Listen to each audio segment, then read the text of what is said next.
رہی ہیں۔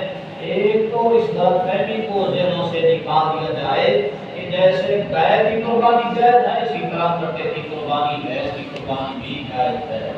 اور کچھ لوگ کہتے ہیں جی نہیں، قربانی ان دنوں میں اگر قربانی کے پیسے ہم بھائی تو ہے تو اللہ کے نام کی خراب کرنا، اللہ کے نام پر جانور ذبح کرنا، تو اس سے بہتر ہے ہم غریبوں کو، یتیموں کو، بیواؤں کو کسی مریضوں کے علاج میں قربانی کے حصے والے پیسے لگا دیں۔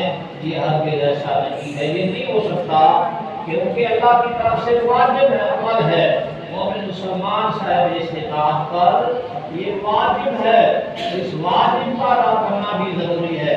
باقی اللہ نے استطاعت دی ہے، غریبوں، یتیموں، مسکینوں کو یاد رکھا جائے، بیواؤں کو یاد رکھا جائے ایسے موقعوں پر، تو لہذا اس فتنے کو بھی ذہن میں جگہ نہ دی جائے۔